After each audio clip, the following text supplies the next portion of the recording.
प्रिय छात्रों, famous Hindi channel में आप सभी का एक बार फिर से स्वागत और अभिनंदन है।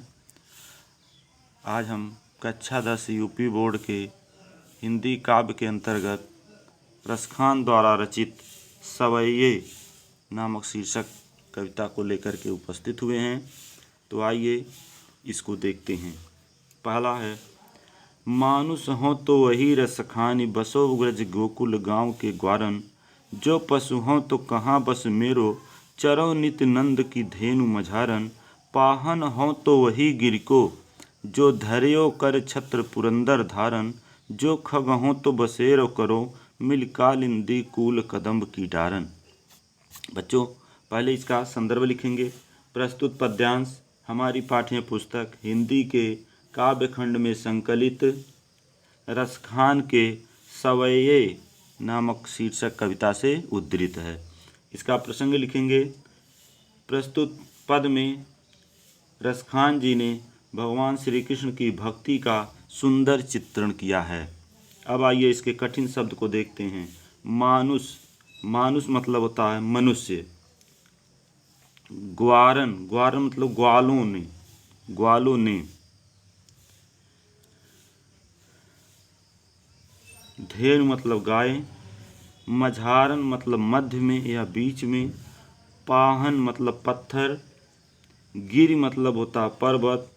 पुरंदर, पुरंदर मतलब इंद्र। खग मतलब पक्षी। बसेरो मतलब बसेरा माने होता है निवास करना। कालिंदी यमुना जी का पर्यायवाची है। कूल मतलब किनारा। कदम मतलब कदम का वृक्ष। डारन मतलब डाल। अब आइए इसके व्याख्या को देखते हैं। मानुष हो तो वही रसखान, यानी रसखान जी कहते हैं भगवान श्री कृष्ण की भक्ति करते हुए वो अगले जन्म में उनका समीप चाहते हैं, और उसी भावना से वो कहते हैं कि हे ईश्वर, यदि मैं अगले जन्म में मनुष्य बनूं तो, हे ईश्वर, हे प्रभु, यदि मैं अगले जन्म में मनुष्य बनूं तो बसों ब्रज गोकुल गांव के ग्वारन, तो मैं ब्रज और गोकुल में ग्वालों के बीच निवास करूं। भगवान श्री कृष्ण की भक्ति करते हुए अगले जन्म में उनका समीप चाहते हुए रसखान जी कहते हैं कि हे ईश्वर, यदि अगले जन्म में मैं मनुष्य बनूं तो ब्रज और गोकुल गांव में ग्वालों के बीच निवास करूं। जो पशु हों तो कहाँ बस मेरो, यदि मैं पशु बनूं तो मेरे बस की बात तो नहीं है। चरो नित नंद की धेनु मझारन, यदि मैं पशु बनूं तो ये मेरे बस की बात तो नहीं है, फिर भी मैं चाहूँगा कि मैं नित्य प्रति नंद के गायों के बीच चरा करूं। पाहन हो तो वही गिरि को, जो धर्यो कर छत्र पुरंदर धारन, और यदि मैं पत्थर ही बनूं तो उस पर्वत का पत्थर बनूं, यदि मैं पत्थर ही बनूं तो उस पर्वत का पत्थर बनूं जिसे इंद्र द्वारा भयंकर वर्षा करने पर भगवान श्री कृष्ण ने छाता बनाकर अपने हाथ में उठा लिया था। जो खग हों तो बसेरो करूं, मिल कालिंदी कूल कदम्ब की डारन, और यदि मैं पक्षी योनि में ही जन्म लूं तो मैं वह पक्षी बनूं कि यमुना नदी के किनारे अन्य पक्षियों के साथ कदम्ब की वृक्ष की डाल पर निवास किया करूं। तो एक बार पुनः इसको समझ लेते हैं। व्याख्या इसका लिखेंगे। व्याख्या, भगवान श्री कृष्ण की भक्ति करते हुए रसखान जी अगले जन्म में भगवान श्री कृष्ण का साथ चाहते हुए, समीप चाहते हुए कहते हैं कि यदि मैं, हे ईश्वर, यदि मैं अगले जन्म में मनुष्य बनूं तो ब्रज और गोकुल गांव में ग्वालों के बीच निवास करूं। जो पशु बनूं तो ये मेरे बस की बात तो नहीं है, फिर भी मैं चाहूँगा कि नित्य प्रति नंद के गायों के बीच चरा करूं। यदि मैं पत्थर ही बनूं तो उस पर्वत का पत्थर बनूं जिसे इंद्र द्वारा भयंकर वर्षा करने पर भगवान श्री कृष्ण ने छाता बनाकर हाथ में उठा लिया था। और यदि मैं पक्षी ही योनि में जन्म लूं, यदि पक्षी ही बनूं तो वह पक्षी बनूं कि यमुना नदी के किनारे अन्य पक्षियों के साथ मिलकर कदम्ब की वृक्ष की डाल पर निवास किया करूं। अब इसका काव्य सौंदर्य देखेंगे। भाषा इसमें ब्रज है, शैली मुक्तक है, रस भक्ति और शांत रस है, छंद सवैया है, अलंकार इसमें अनुप्रास है और गुण प्रसाद है। अब आइए अगले पद की ओर चलते हैं। अगला है, आज गई हुती भोर ही हों, रसखान रई वही नंद के भवनहि, वाको जियो जुग लाख करोड़, जसोमति को सुख जात कहयो नहीं, तेल लगाए लगाए कै अंजन, भौहें बनाए बनाए ढिठौनहि, डारी हमेलन हार निहारत वारत ज्यों चुचकारत छौनहि। अब इसमें संदर्भ आपका वही हो जाएगा। प्रसंग आप इसका लिखेंगे कि प्रस्तुत पद में एक गोपी नंद जी के घर जाकर कृष्ण के बाल लीला को, बाल सौंदर्य को देखकर घर लौटती है। प्रस्तुत पद में एक गोपी श्री कृष्ण के घर जाकर उनका बाल सौंदर्य देखकर लौटती है और उसी का वर्णन अपने सखी के साथ करती है। फिर से सुन लीजिए प्रसंग। एक गोपी नंद के घर जाकर श्री कृष्ण के बाल सौंदर्य को देखकर आती है और उसी का वर्णन अपनी दूसरी सहेली से करती है।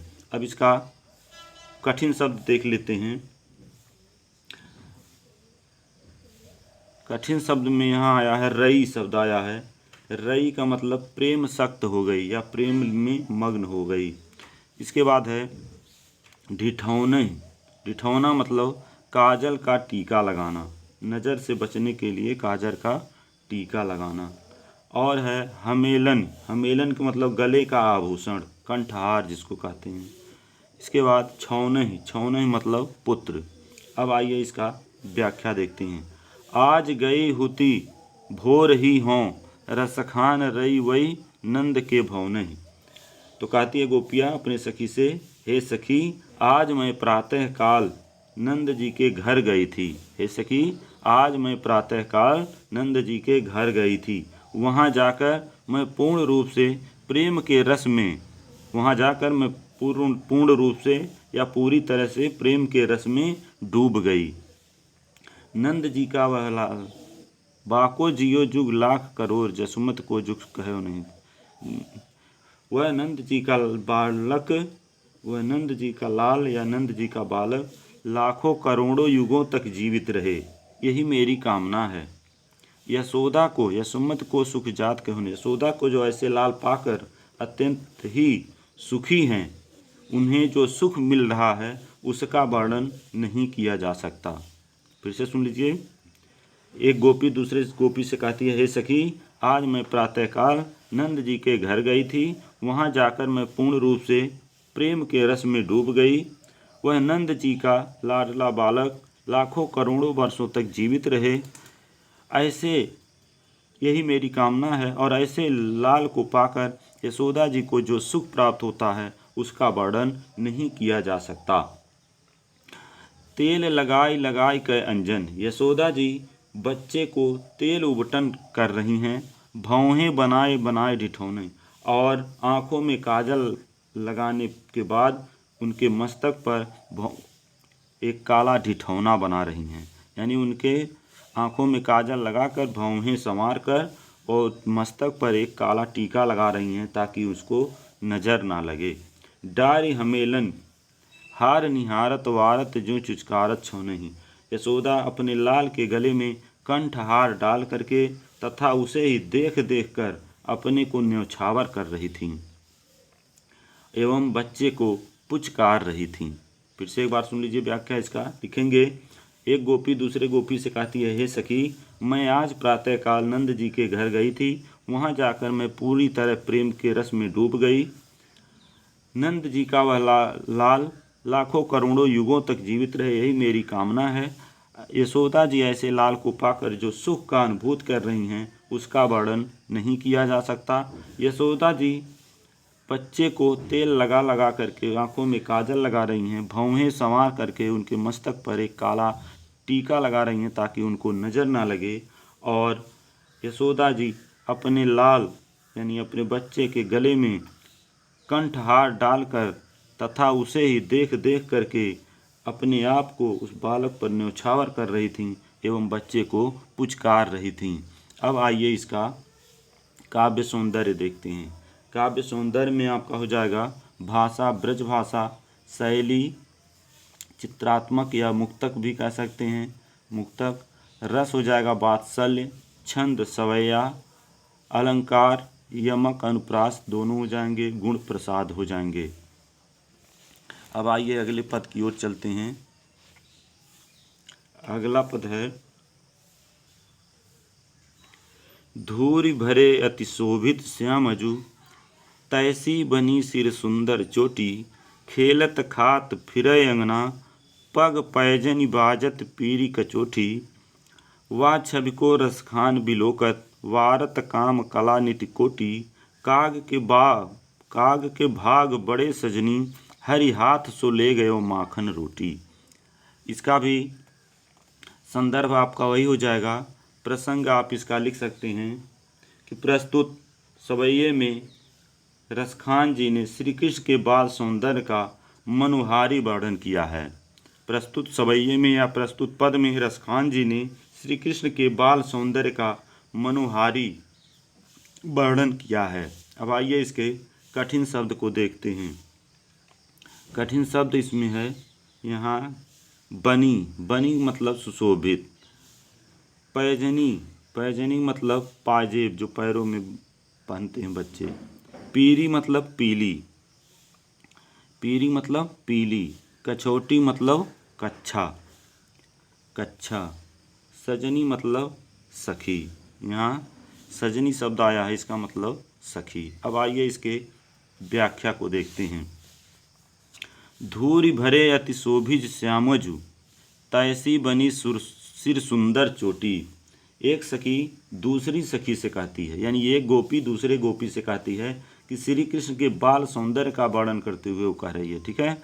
एक सखी दूसरे सखी से श्री कृष्ण के बाल सौंदर्य का वर्णन करते हुए कहती है कि हे सखी, श्री कृष्ण धूल, धूल मतलब धूल, धूल से भरे हुए हैं और अत्यधिक सुशोभित हो रहे हैं। हे सखी, श्री कृष्ण धूल से भरे हुए हैं और अत्यधिक सुशोभित हो रहे हैं। उनके सिर पर अत्यधिक सुंदर चोटी बनी हुई है, उनके सिर पर अत्यधिक सुंदर चोटी बनी हुई है। वे खेलत खात फिरे अंगना, वे अपने घर के आंगन में खेलते और खाते हुए घूम रहे हैं। पग पैजनी बाजत पीरी कचोटी, उनके पैरों में पायल बज रही है और उन्होंने पीला कच्छा पहना हुआ है। वा छबिको रसखान बिलोकत, वारत काम कला नित कोटि। श्री कृष्ण की इस सुंदरता को देखकर, श्री कृष्ण की इस सुंदरता को देखकर कामदेव भी, काम मतलब कामदेव, कामदेव भी अपनी करोड़ों कलाओं को न्यौछावर कर दे रहा है, अपनी करोड़ों कलाओं को न्यौछावर कर दे रहा है। काग के भाग बड़े सजनी, हरि हाथ सो ले गयो माखन रोटी। हे सखी, उस कौवे की भाग की कितनी भी सराहना की जाए, वह कौवा कितना भी भाग्यवान है कि जो हरि हाथ सो ले गया, भगवान श्री कृष्ण के हाथों से माखन और रोटी छीन कर ले गया। फिर से एक बार सुन लीजिए। एक गोपी दूसरी गोपी से श्री कृष्ण के बाल सौंदर्य का वर्णन करते हुए कहती है कि हे सखी, श्री कृष्ण धूल से भरे हुए अत्यधिक सुशोभित हो रहे हैं, उनके सिर पर अत्यधिक सुंदर चोटी बनी हुई है, वे अपने घर के आंगन में खेलते और खाते हुए घूम रहे हैं, उनके पैरों में पैजनी या पायल बज रही है और उन्होंने पीला कच्छा पहना हुआ है। श्री कृष्ण के इस सुंदरता को देखकर कामदेव भी अपनी करोड़ों कलाओं को न्यौछावर कर देता है।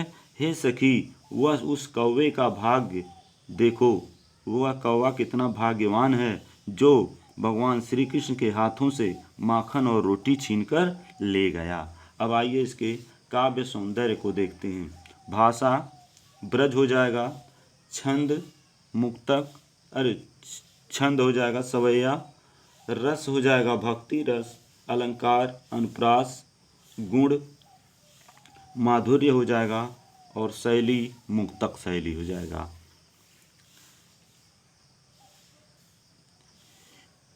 प्रिय छात्रों, अगर मेरा यह वीडियो आपको पसंद आए तो मेरे चैनल को, फेमस हिंदी चैनल को सब्सक्राइब ज़रूर करें। धन्यवाद।